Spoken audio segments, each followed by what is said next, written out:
Good morning, everybody. It's Christa Madrid, your realtor at Colorado Home Realty, and Brad Lyons at Independent Financial. And we are here to deliver you our 15 minutes of fame. Famous. Brad has had a busy week. Me, not so much a busy week. So Brad, tell us what's going on in your world.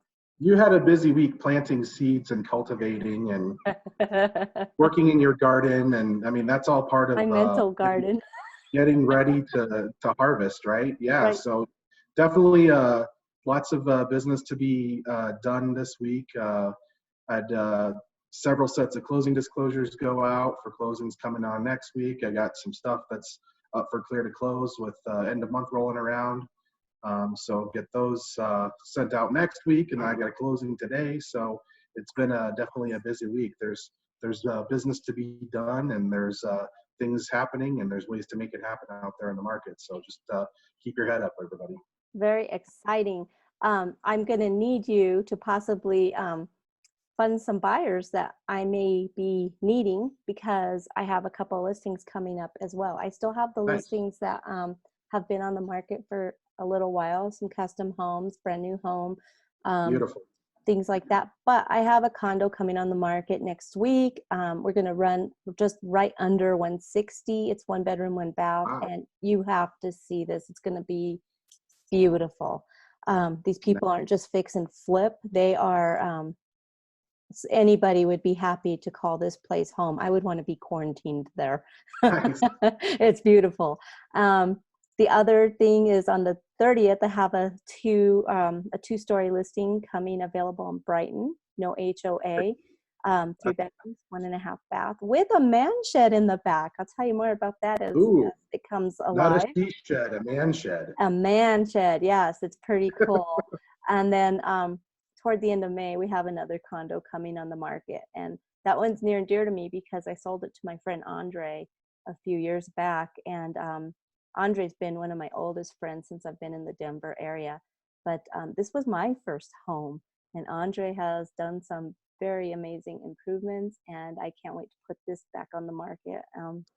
And that's really cool. It's so cool to have return business like that, because you know, we are in the customer service business, right? Where we're trying to make people have a great experience and so on. But you know, you can help somebody have a great experience, but you don't ever really recognize how wonderful it is until that loyalty comes back to you and you get to do something again for them. And it really feels good when that happens. That's called filling your cup. Yes. And it is such a great feeling. So I need buyers for these places. Talk to us how to get these buyers in.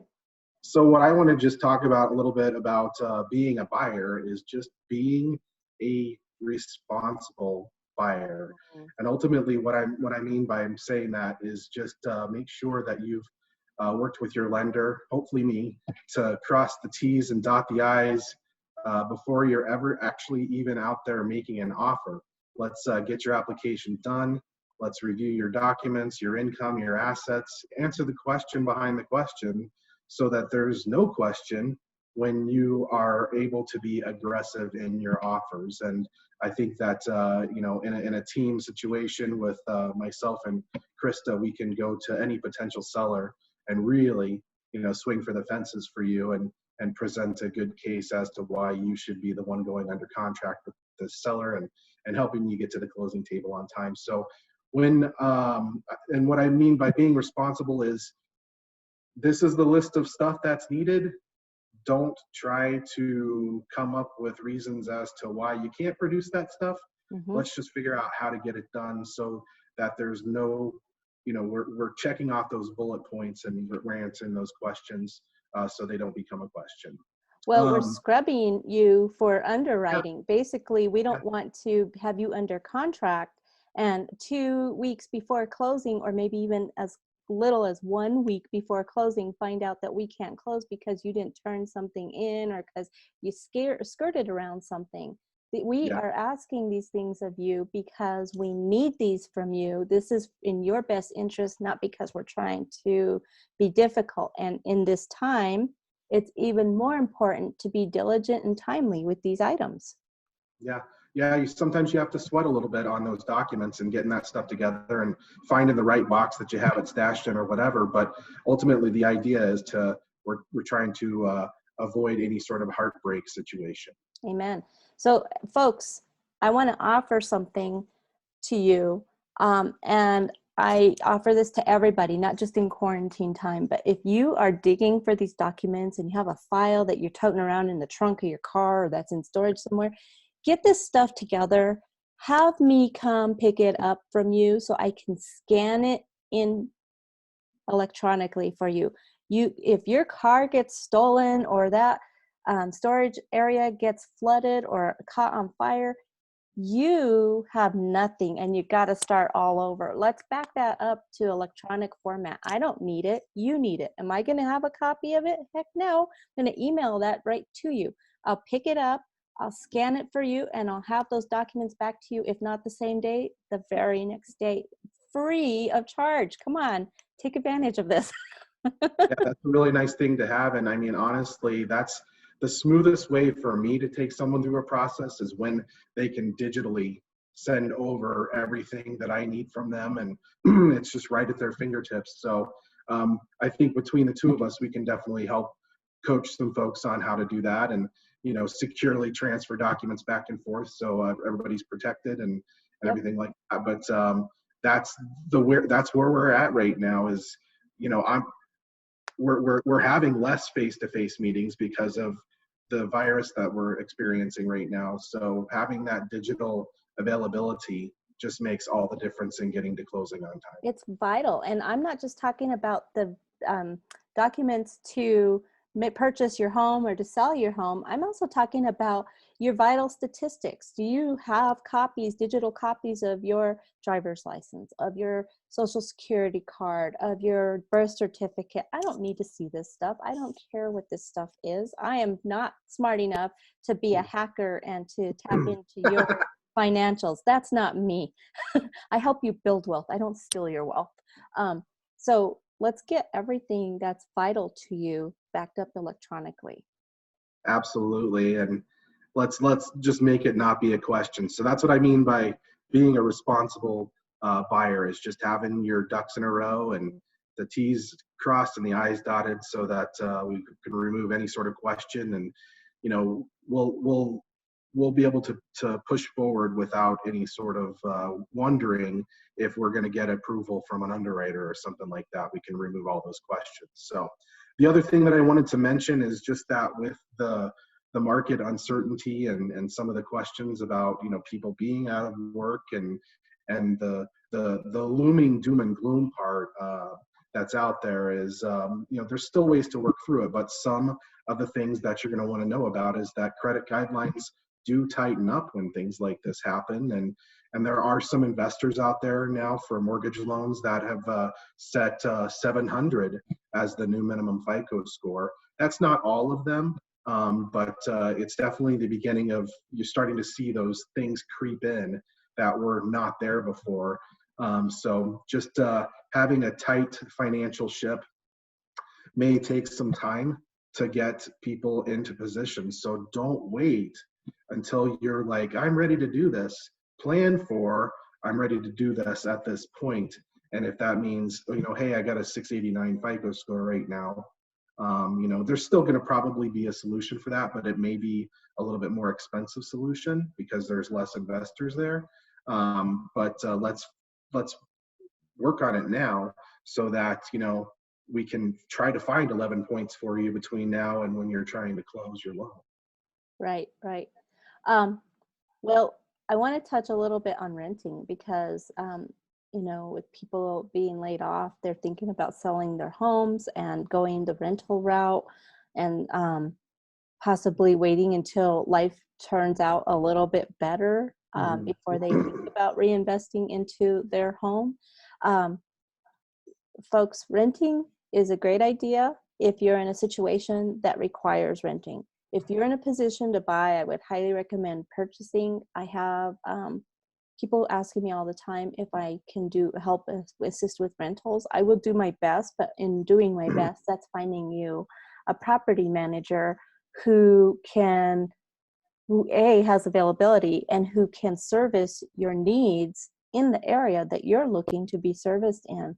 For example, if you're wanting a place with land, so you can bring your animals because you don't want your neighbors too close. Well, not only have I got some of those for sale, those are hard to find as a rental for a price that's going to be under what your mortgage is. These are typically going to be 1.5 to 2 times what a mortgage would be. So if you're looking for something like that, you should strongly consider buying if you are meeting all of the credit guidelines. So definitely give Brad a call or send him an email or something to go over these guidelines with him to see if that's even a realistic option for you.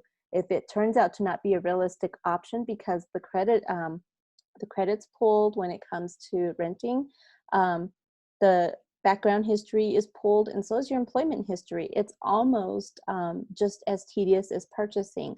So let's see what your options are, what your availability is, and if those are even possibilities. Absolutely. Let's answer the questions and just, sometimes the solution is, hey, I got an education out of this. I understand where I stand. I understand where I need to be. It's not like you're getting judged situation. It's hey, this is what you need to do. This is where you're at. This is what it looks like. And let's make a plan. If the answer is no, you can't buy a house right now, it's not going to be no, slam the door, see ya. It's going to be, this is what we have to do. These are the measures that we have to put in place so that we can go forward from here. Right. Well, on that note, with all this change going on, I just want to check in and see how you guys are doing. Drop us a note in our social media comments, send us a text, send us an email. Somehow let us know how you're doing. How are you feeling at the end of the week? It's been a strange week for me. I feel like I've not done much of anything this week, but yet when I reflect, I've actually done a lot. What do you think? Working works. Working works. Working is not always sexy, but it works. And Absolutely. this week it hasn't been sexy at all. Sometimes you just got to turn that shovel. Yes. The other thing is, what do you need? Is there something Brad and I can do for you? Do you need groceries? Do you need help with anything around your house that we can come and assist with while we're practicing our social distancing? We have gloves, we have masks, we can help out with certain things, but are you running low on food? Do you need somebody to run to the store for you? Is there somebody you need to forgive? Is there something you need to celebrate? Like, are you having a birthday and you just can't?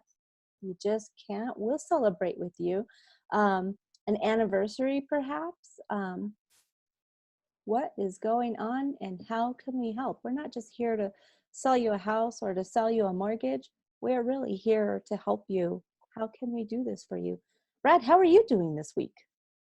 I'm doing good. I'll be honest. It was definitely a strange week for me too. I feel like a lot happened, but I feel like the walls around the house are starting to close in a little bit. Oh, I've been yeah. working from home for so long now. It's just so it still continues to be so surreal, but definitely getting some stuff done and crossing some of those honeydews off the list of, through the course of the week, what needs to happen. I can't keep putting that off because it's right in front of me. Well, I'm just curious, those honeydews, as you cross them off, do 2 more show up? Uh-huh. I hear this often. Well, and if you're like me, like when I do a job, it begins like 3 more jobs because I messed up the first one, and then I have to do that job twice because if you don't install it and then have to take it back out and then put it back in, then have you really learned anything? I mean, that's Well, I don't know. Did you read the directions? Just kidding. I have banker hands. I don't know what to do with that. Oh, I love it. I love it. I'm guilty of the same thing. I'm more of a learn on the fly kind of Oh thing. yeah. I don't want to read a pamphlet. I just watch a lot of YouTube videos. I will read a pamphlet if I have to, but that's about it. But guys, we can't put furniture together for you or anything like that, but we can help. We can certainly help, and we would love the opportunity to do so. So let us Absolutely. know how it's going. we've been wanting to end the weeks on a prayerful thought. So this week is Psalm 9, verse 18. God will never forget the needy. The hope of the afflicted will never perish. I think we are all needy at this point. And whether we have spiritual needs, prayerful needs, companion needs, food needs, or just somebody just to be there with you, whether it's on the phone or on a Zoom call, and you don't got much to say, you just need to be in somebody's presence, we are here for you. We may need the same, so don't be surprised if one of us reaches out to you looking for that as well. So, Amen. All right, Brad. Well, do you have anything else going on? No, I just want to thank you for sharing that and just say, you can never define what someone's needs are. You just have to be in the moment and be available. And that's what we can all hopefully do to help each other out. Just understand what each other's needs are. And that's all we're trying to do. We're not here to exploit you. We're just here to support you. So thanks Amen for to that. listening to us. Look in the notes for the virtual open houses. Some of them will be the same. So I'll drop those to the bottom of the list. And not all of these will be my listings. So I'm going to be putting out fellow brother and sister realtor listings out there as well. If there's anything that piques your interest, I can certainly help represent you on the purchase side. So let me know if anything looks awesome to you. I'd be happy to help you explore that. Good deal. All right, Brad. Well, thanks so much. And folks, we'll see you soon. Enjoy your weekend.